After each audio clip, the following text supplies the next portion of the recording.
Now folks, a temporary expansion of a tax credit aimed at workers with low to moderate pay could be extended for another year if the Build Back Better bill is going to be passed. By the way folks, do you believe that President Biden is doing all that it takes to send out the fourth stimulus checks, or is he holding it back? Tell me what you think in the comments below. So everybody, this bill would be a win for people without children. The American Rescue Plan, passed by Congress earlier this year, allowed more childless workers to get their earned income tax credit. The legislation raised the income limits for adults to qualify and permitted workers ages 19 to 24 and those 65 and up to be eligible in the 2021 tax year. The economy is racing ahead. It's doing incredibly well. We've never had this kind of growth in 60 years.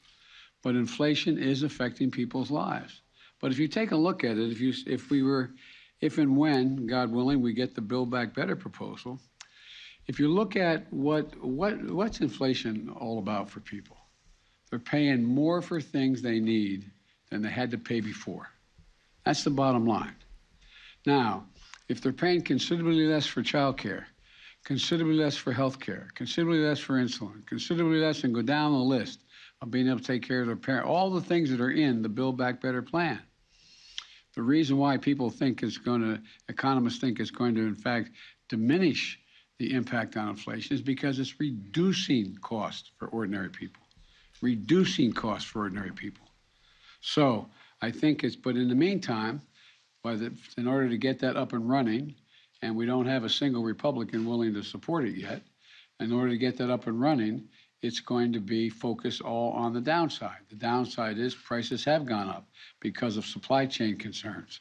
We've worked as hard on the supply chain concerns. I think you've already begun to see, and you're going to see over the next couple months, oil prices, prices of gas pump come down. You know, the biggest, a third of the increase in inflation is used automobiles. So, I mean, it is a real problem. But the point is that has to do with supply chain as well. But it also has to do with the fact that not everybody's looking for a used automobile, but those who are, they're paying higher prices because there's fewer of them because of COVID and what was sold out and the like. So I think it's a real bump in the road. It does affect families. When you walk in the grocery store. And many of the workers who will benefit will be those who have been in essential jobs, like cashiers or home health aides. Unlike the enhanced child tax credit, where families have received advanced monthly payments since July, any money due back to workers from the earned income tax credit will be included when they file their tax returns next spring. And those who are eligible could see bigger tax returns next year, due to the fact that the size of the credit was also temporarily increased. According to officials, the maximum credit was nearly tripled to $1,500, which is a significant amount if people are able to get that back into their pockets. In addition, economists are also advocating for certain changes that would help ensure childless workers would also benefit from the credit. Those changes include lowering the eligibility age for the credit to 18, and increasing the maximum income levels for childless workers, and increasing the maximum benefit for childless adults. In addition, according to the Labor Department, the Work Opportunity Tax Credit is a federal tax credit available to employers who invest in American job seekers who have consistently faced barriers to employment.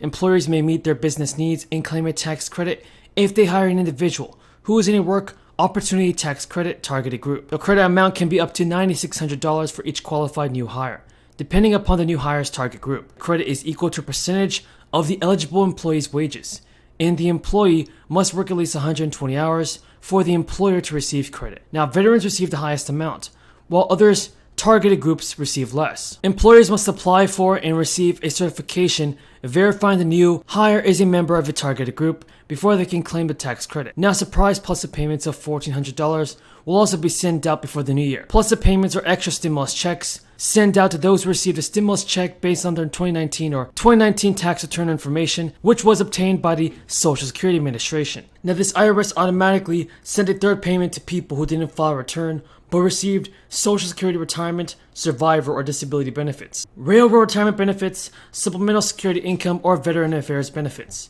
And some taxpayers whose income was lower in 2020 than 2019 are eligible for the plus-up payment. The same goes for anyone who claimed an elderly or disabled dependent on their taxes in 2020. This includes elder or disabled relatives, or college students who are under the care of individuals. The latest round of IRS stimulus checks will end on December 31st, 2021, and no action is needed for eligible recipients to receive their payments. The IRS will be able to evaluate whether you are eligible or not once a taxpayer has submitted a 2020 tax return. And Joe Biden's American Rescue Plan gave the IRS until December 31st to make the payments, meaning that you have until the end of the year to submit your 2020 tax return to qualify. Those eligible to receive a Plus-It payment should be able to track its status by using the IRS Get My Payment tool. And about 500,000 Plus-It payments have been made via direct deposit, while the rest were via paper checks. Thank you, everyone, for participating in the Summit for Democracy and for renewing our dedication to the shared values that are the root of our national and international strength. In the lead up to this gathering over the last 2 days, we've heard government leaders as well as democratic reformers from every region of the world talk about the challenges democracy is facing and the opportunities for its renewal. We facilitated conversations and connections among mayors around the globe, from Mesa, Arizona to Mannheim, Germany, and other leaders who are in the front lines of demonstrating the power of democracy through local governance. We've shown a spotlight on the importance of protecting media freedom and how advancing the status of women and girls is an investment in the success for our democracies. And we focused on the need to empower human rights defenders and make sure technology enables so much of our lives that is used to advance democracies, to lift people up, not to hold them down. We've heard the concerns of young people who have had a greater stake in the future than anyone else, and they've made that clear, about what matters to them most and how important it is to make sure their voices are included in our democracies. And though each of our nations faces unique challenges, and many of the specific circumstances are different, the threat we face and the solutions we seek have a common antecedent.